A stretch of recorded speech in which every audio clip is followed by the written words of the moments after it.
Hey, before we start off today's video, I need to give you guys this week's tweet of the week. This week's tweet is brought to you by PK Sparks. He tweeted this picture. That's all I want to talk about. If you have a tweet that you want to be next week's tweet of the week, be sure to tweet it at me at AlsaceYT on Twitter, or just DM it to me. Either way, I'd love to see it, and yeah man, get tweeting.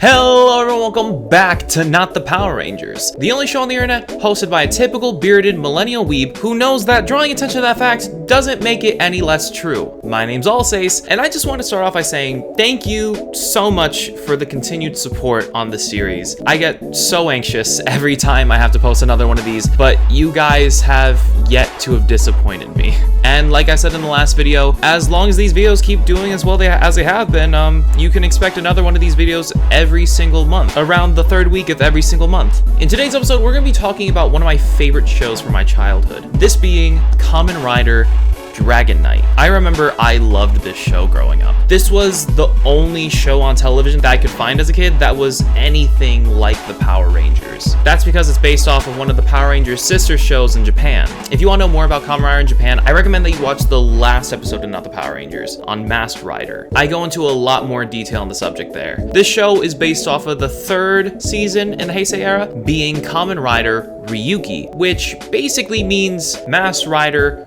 Dragon, which is a fucking sick name, by the way. Quick synopsis of the show is that there are 12 Kamen Riders, which is a lot, especially considering that like most shows top out around like 3-ish, give or take. And that's actually the reason why this show was chosen to be adapted over the other 9 or so that were out around this time. It's because series producer Aki Komine wanted a diverse group of heroes. And with Ryuki having one of the biggest casts in Rider history, it only makes sense that he would want to adapt this one. Anyways, each of these Kamen Rider has a contact monster, which is tied to their card deck that allows them to transform into the armored versions of themselves. These contact monsters come from a parallel dimension called the Mirror World, which is just like our world, but mirrored. Each of the 12 Kamen Rider are fighting each other in order to be granted a wish from the 13th Kamen Rider Odin. Without spoiling too much, that's basically what the show's about. And Kamen Rider Dragon Knight is actually very similar, except there's no wish. The 13 Kamen Riders also come from the mirror world, but they all don't at the same time. It's a lot more complicated than Ryuki, and I can't really say much more without spoiling major parts of the show. Just trust me when I say it's super different. Like, you really don't expect it in the first few episodes, but it ends up in like a completely different place than Ryuki did. Kamen Rider Ryuki is actually one of the few Japanese to American Tokusatsu adaptations that actually wasn't made by Saban Brands, which is why the show has absolutely nothing to do with Saban's Masked Rider. It's because it's made by a different company altogether, even though these shows are from the exact same franchise in Japan. Some assume this is the reason why the show keeps the namesake of Kamen Rider, while Saban's is translated over to Masked Rider, but the actual reason for this is because the series showrunner Steve Wang just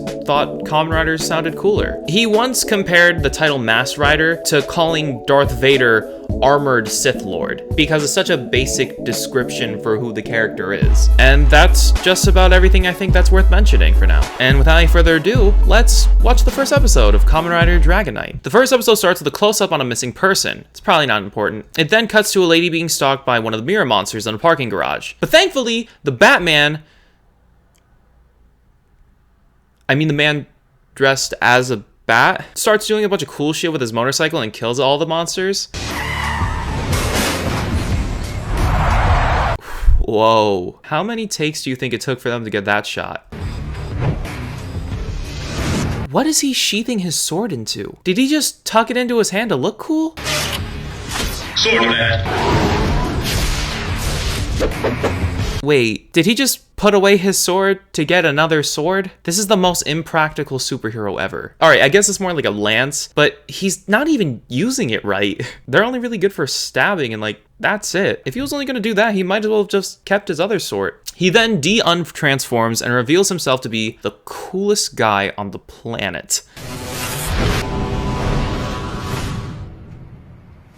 You know, normally I would make fun of the security guard right now, but I would be doing the exact same thing if that guy walked up to me. He's just so fucking cool. And then the intro plays. And let me just say, this is the best intro to anything ever. It does such a good job of getting you so excited for the show, especially as a kid. The only bad part about the intro sequence is that it spoils literally every Kamen Rider in the show. This pissed me off even as a kid. Like, just imagine how much cooler it would have been if they were never in the intro and they just sort of showed up one by one. The show opens with the main character Kit Taylor talking to his lost father in a dream sequence. Kit's been framed for stealing on multiple occasions and has absolutely no clue as to why that's the case. You steal something else? There's nothing I can do. I didn't steal anything. You turn 18 today. Don't trade foster home for a jail cell. Kit's also really cool. Kind of like how 12-year-olds are cool when you're 9. The camera keeps swaying back and forth here and it's giving me a headache. I get it's supposed to show that no one is behind him, but you just kind of end up focusing on the security guard anyways. Search for the dragon. Remember the contract card.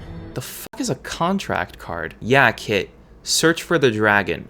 But be sure to have your legal documents in order first. We then cut to Kit's foster home, where he's been kicked out because he's 19. He then has this really sweet moment with the kid. Thanks, Jesse. Isn't this Sherry's picture frame? That's the shittiest gift ever. Happy birthday! Here's a shitty frame father of your dead dad. He then goes back to his dad's apartment, I guess. I really want to ask who the fuck's been paying the rent this whole time. I mean, like, you would assume he would have gotten evicted by this point. He has some cute flashbacks, and did they Photoshop his dad's head onto the picture frame? We then get another flashback explaining that his mom's dead, and right next to the picture is a deck of cards.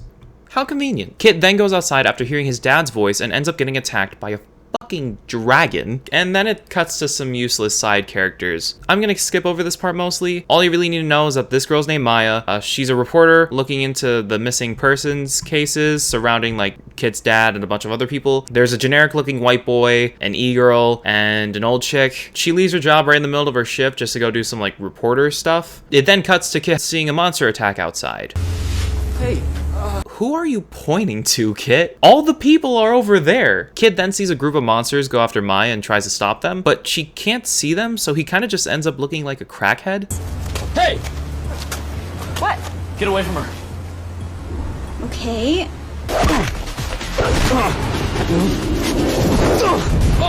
Oh geez, I'm so glad there was this whole couch and mattress to fall onto in this back alley. The monsters take her into the mirror dimension, but then our hero saves her.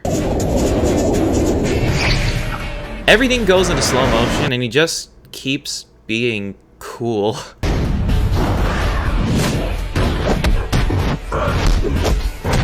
After that, the cool guy starts pressing Kit for his advent deck.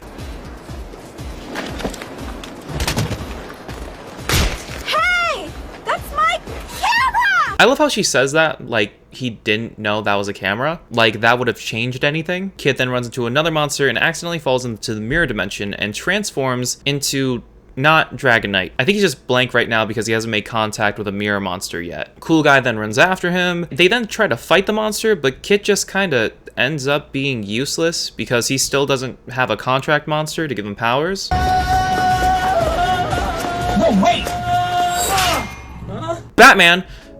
I mean, armored Batman, the black Kamen Rider ends up killing the monsters. They then run into the dragon again. I would go over episode 2, but all that really happens in that is Kit makes contract with the monster and then officially transforms into Dragon Knight. And that's all we're really missing out on. So that was the first episode of Kamen Rider Dragon Knight. Overall, I have to say that it still holds up.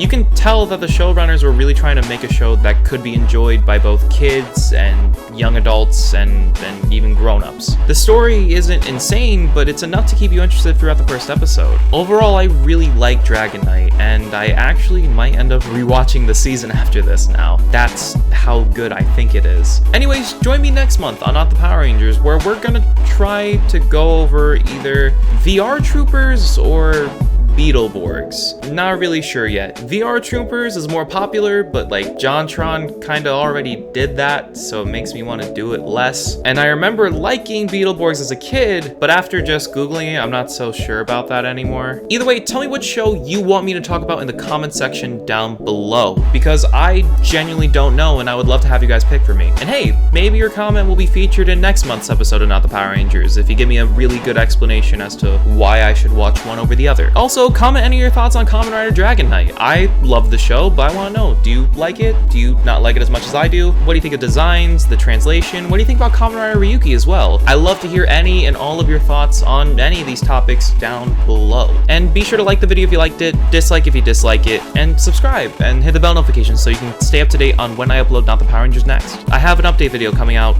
next week, so stay tuned for that. We're going to be talking about Not the Power Rangers in it. Anyways, my name has been Alsace, and I can't wait to see you next month. Bye-bye!